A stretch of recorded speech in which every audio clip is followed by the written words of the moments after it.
effects of laws, the effects of government inaction, and saying, for example, if health services are supposedly equally provided, but when we look in fact, who gets health services in Nepal and who doesn't?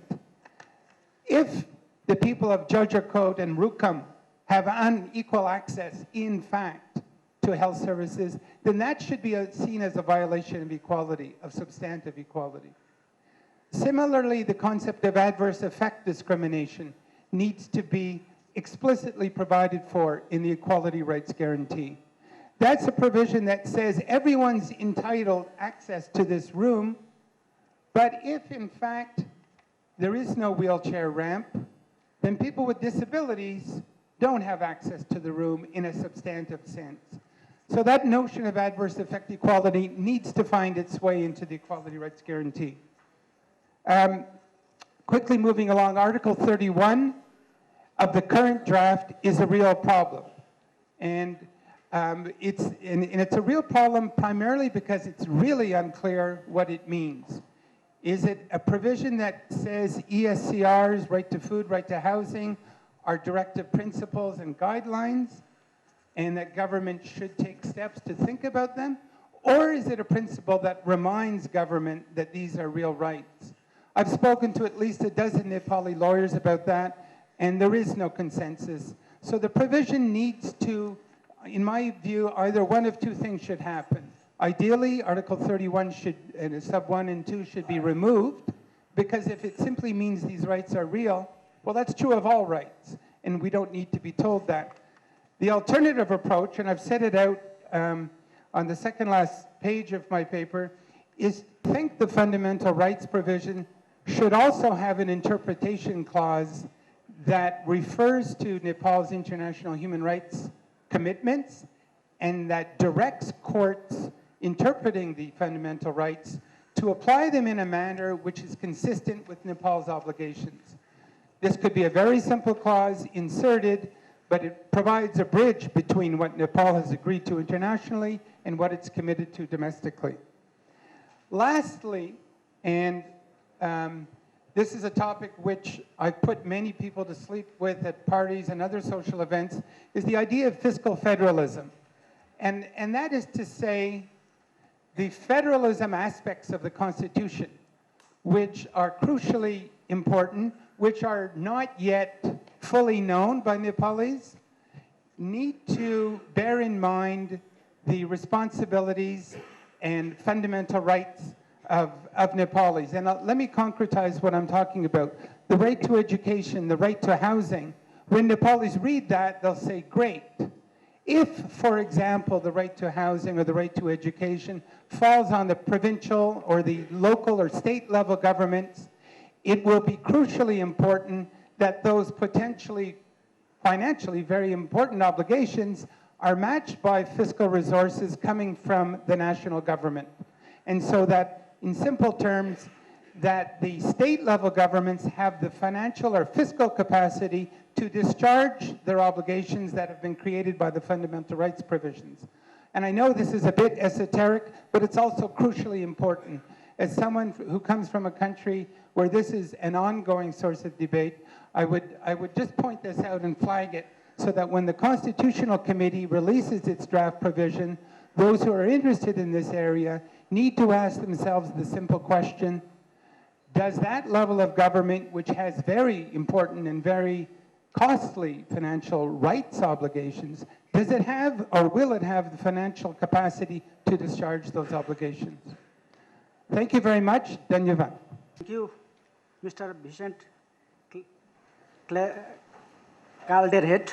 Of course, he has given very thought-provoking ideas regarding the human rights, particularly what I have found that he has given the very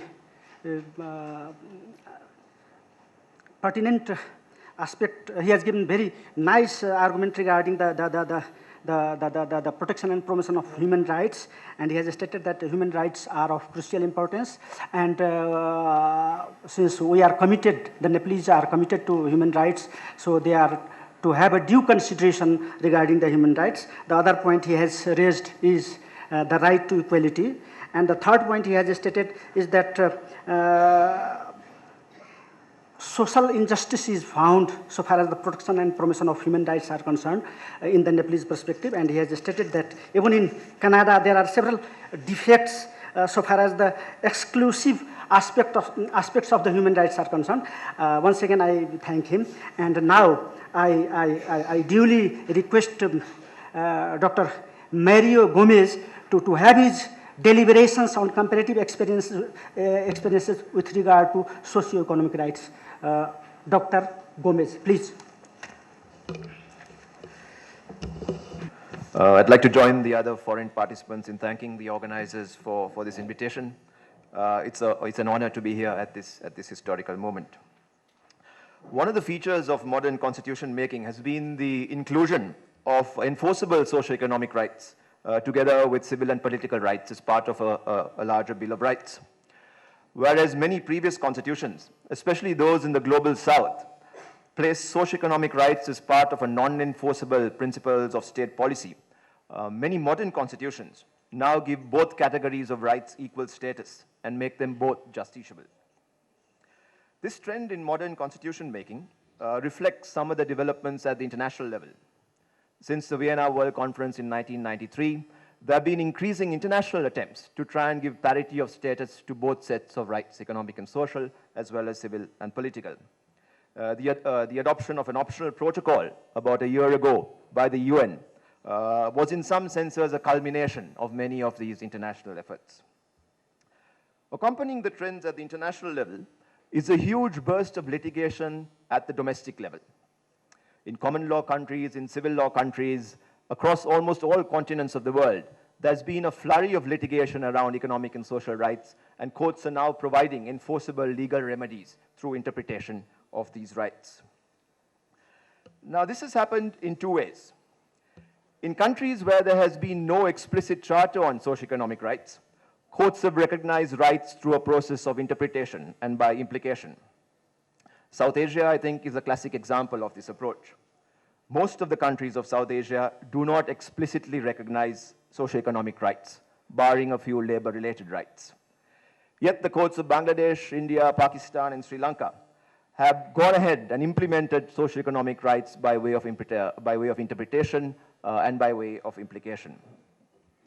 On the other hand, in countries like South Africa, Colombia, and Argentina, the Constitution explicitly recognizes socio-economic rights, and this has provided a stronger conceptual base for courts from those countries to give effect to these rights. Several regional human rights bodies have also begun to interpret socio-economic rights as part of their work. Previously, the debates in this area revolved around whether socio-economic rights could be supervised and implemented by way of the courts. I think the debate has now moved on. The debates today center on how best can courts recognize these rights. What new remedies should the courts devise to ensure effective implementation? How can these rights be enforced against private actors? And how should the courts balance progressive realization with immediate implementation? Now, one of the features of the international discourse on socio-economic rights is the distinction, or is a concept of the progressive nature of these rights. The International Covenant subjects all these rights to the qualification that their full realization must be progressively achieved according to maximum available resources. The South African Bill of Rights still remains a source of much inspiration.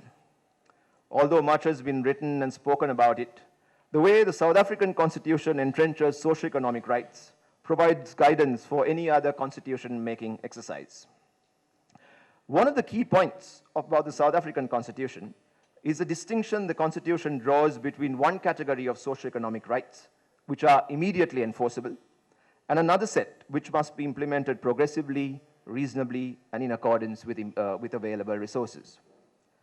Thus, the right to emergency medical treatment, the right to a basic education, and the right against forced evictions are among those rights that are capable of immediate implementation.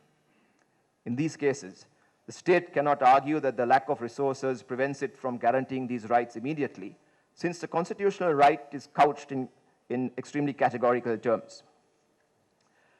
Other rights, such as the right to adequate housing, the right to healthcare services, reproductive healthcare, sufficient food and water, and to further education, are to be achieved progressively. The Constitution recognizes that these rights cannot be enforced immediately and instead requires the state to take reasonable measures within available resources to achieve the realization of these rights. Now, if you look at the Colombian Constitutional Court, we can see a similar. Colombia entrenched socio-economic rights in its 1991 constitution and entrusted the Constitutional Court with the task of safeguarding the integrity and the court has held that some of these rights may be immediately enforceable given the right set of circumstances. So therefore, where it could be established that a violation of a socio-economic right will affect fundamental rights where there was an unconstitutional state of affairs, then the Constitutional Court of Colombia has shown a willingness to implement socio-economic rights immediately.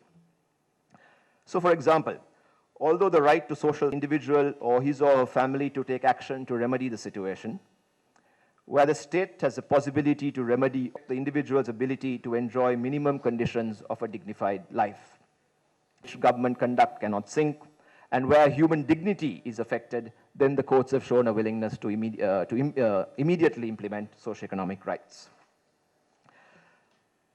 The concept of an unconstitutional state of affairs has also attracted cannot be attributed to only one state authority, then the court has shown a willingness to grant remedies immediately. Now, elements of this human dignity approach are captured in the draft dignity, would allow a future Nepali court to order the immediate implementation of socio-economic rights where the violation is widespread or gross so as to violate a person's dignity. I think what the jurisprudence of the courts of South Africa, Colombia, and spread, then it is possible, and the state has a capacity to respond to the violation, then it is possible to implement these rights. It will no doubt be an ad hoc process of judicial interpretation. It would include socio-economic rights in its Bill of Rights. Then one particular challenge that the courts will face will relate to remedies. What remedies are best suited to enforcing socio-economic rights and converting a legal judgment into something concrete that can potentially make a difference in the lives of the poor and the disadvantaged?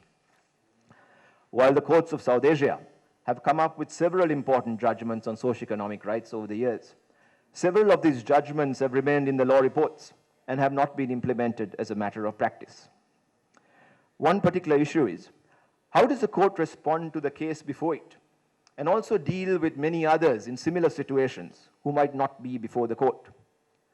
Similarly, how does the court address the larger structural or systemic issues that can be redressed only over a period of time?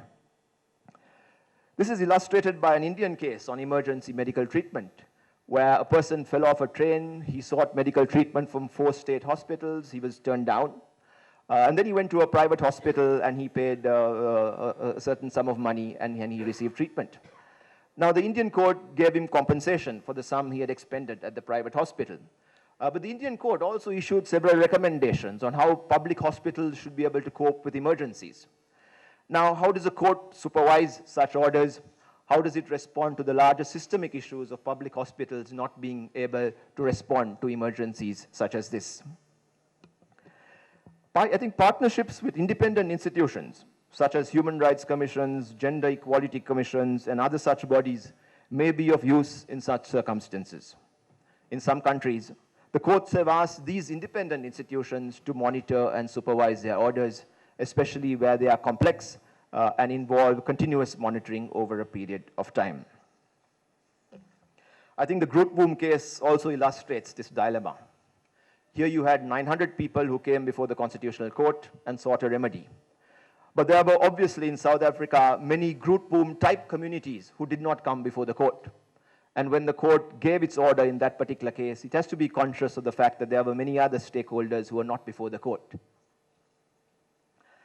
I think another issue that will trouble the court with regard to socio-economic rights is how involved should the court get involved, how involved in the detail or the nitty-gritty should the court go. When Justice Goldstone of the South African Constitutional Court was interviewed after the Grootboom case, He said the court should not get involved in the nitty-gritty or detail of a case. The court could tell the government that it must devise a plan to cope with the housing needs of those in a situation of crisis. However, it cannot dictate to the government the details of such a plan. That, he said, would be a violation of the separation of powers doctrine. However, the South African courts have got involved in the detail, as illustrated by the recent Madzibuko case, where the court held that the supply of 25 liters of water per day or 6,000 liters of water per household for a month was not adequate to meet the standards in the Constitution. There, the court held that the installation of prepaid water meters in a poor neighborhood in South Africa was unconstitutional, and asked the local council to increase the daily quota of water to 50 liters a day. And this, I think, in relation to remedies, another trend that's emerging in some courts of the world is the question of a negotiated court settlement. In Argentina, for example, the court supervised the settlement between a local authority and a poor community to ensure that the homeless community got access to housing in Buenos Aires. And part of that settlement was a very interesting remedy that asked the local council to give preferences to builders who took at least 20% of their workforce from those of the homeless community. In South Africa, too, in a recent case, the Constitutional Court asked the Johannesburg local council to engage meaningfully with the community before it embarked on a forced eviction of people from unsafe accommodation.